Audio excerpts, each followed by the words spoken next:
دوستو، سن 1964 میں پاکستان میں ٹیلی ویژن آیا اور جلد ہی ہماری زندگی کا حصہ بن گیا۔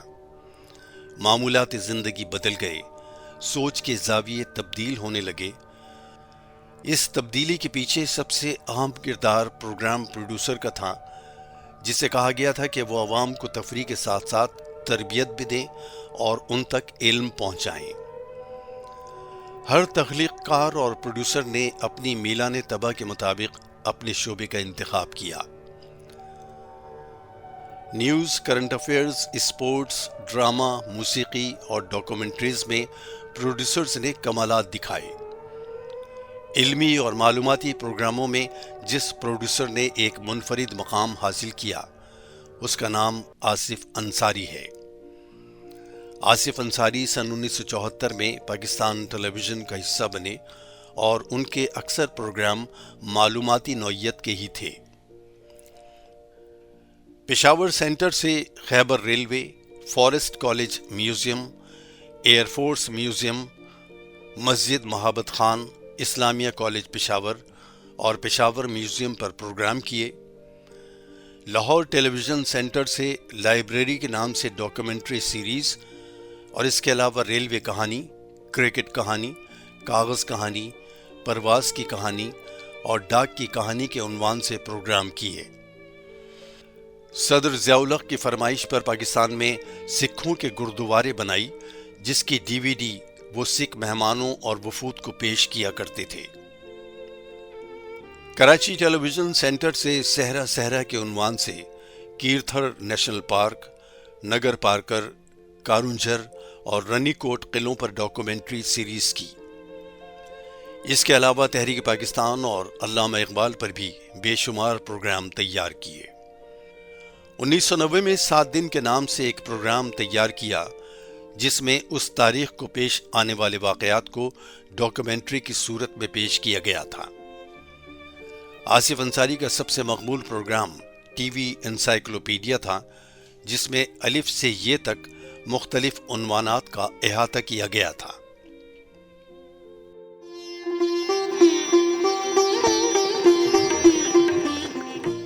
آصف انصاری نے کچھ بچوں کے پروگرام بھی کیے۔ ان میں سے ایک پروگرام ایسا تھا جس میں ڈاکٹر عبدالقدیر خان بھی شریک ہوئے۔ بچوں نے ڈاکٹر صاحب سے ان کے بچپن کے واقعات سنے۔ اس پروگرام کے بارے میں آصف انصاری سے معلوم کرتے ہیں کہ یہ آئیڈیا کیا تھا۔ اصل میں میرا آئیڈیا یہ تھا کہ ہم لوگ اسٹوڈیو میں عموماً بچوں کو بلاتے ہیں اور کسی مہمان کو بلا لیتے ہیں اور کہتے ہیں کہ جی یہ ہمارے آج کے چیف گیسٹ ہیں۔ تو میں نے سوچا کہ یہ کچھ عجیب سا لگتا ہے، میں کیوں نہ یہ کروں کہ اس کو ریورس کر دوں اور اس کے بعد بچوں کو خود ان کے گھر میں لے جاؤں اور ان سے کہوں کہ بھائی اب بچے آپ کے مہمان ہیں اور یہ ان کو فل فریڈم ہے، یا آپ کے کندھے پہ بھی بیٹھ سکتے ہیں، یہ جو مرضی جی چاہے کریں اور جو سوال آپ سے کرنا چاہیں کریں۔ ایک ایٹماسفیئر ایسا بنے کہ جس میں بچے آپ سے فری ہو کے بات کریں۔ یہ بتائیں کہ بچوں کے اس ملاقات پر کیا تاثرات تھے؟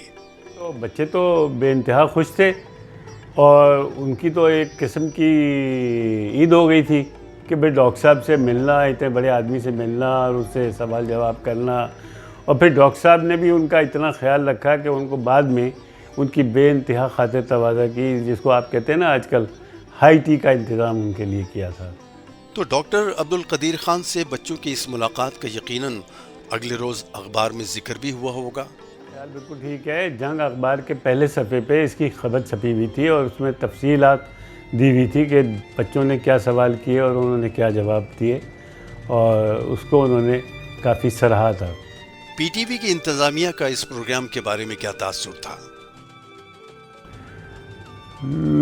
لوکل سطح پہ تو اس کی پذیرائی ہوئی، لیکن اس کے بعد ایک دن مجھے ہمارے پروگرام مینیجر نے بلایا کہ ظہیر بھٹی صاحب آپ سے بات کرنا چاہتے ہیں۔ تو انہوں نے کافی لان تان کی اور انہوں نے کہا آپ نے کس سے پوچھ کے ڈاکٹر قدیر خان کا انٹرویو کیا، آپ کو پتہ ہے وہ کون ہیں اور کیا ہے، اور جب کسی اتنے بڑے آدمی سے آپ نے کوئی انٹرویو کرنا ہو تو آپ کو ہیڈ کوارٹر کو اعتماد میں لینا چاہیے تھا، اور ہم اجازت دیتے تو آپ کرتے، اور اگر ہم اجازت نہیں دیتے تو آپ نہیں کر سکتے تھے۔ ایک پی ٹی وی ایوارڈ میں جہاں آپ بھی تھے، ڈاکٹر صاحب تقریب سے اٹھ کر چلے گئے تھے۔ آپ جانتے ہیں کیوں؟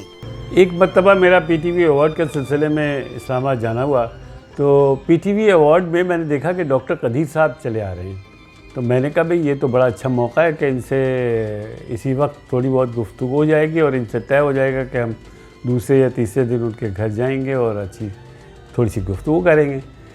تو دیکھا کہ نہیں ہے۔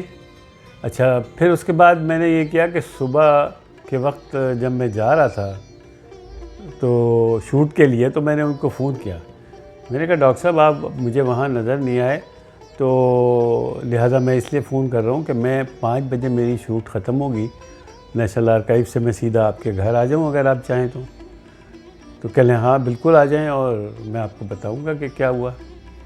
تو میں ان کے گھر پہنچا وہاں پہ۔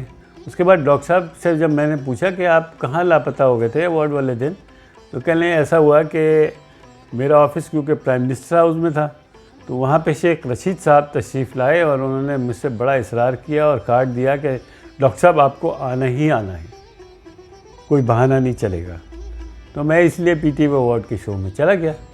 تو جب میں وہاں پہنچا تو فرنٹ رو میں جا کے کسی جگہ بیٹھ گیا، تو اتنے میں کچھ کارندے آئے اور ان کی جو کرنا چاہیے قیادت جو ہے اپنا ہمارے ایم ڈی جو تھے اختر وقار عظیم صاحب کر رہے تھے، اور انہوں نے ان کو بہت ہی ادب سے یہ بتایا کہ بھائی آپ کی سیٹ ڈاکٹر صاحب پیچھے والی رو میں ہے۔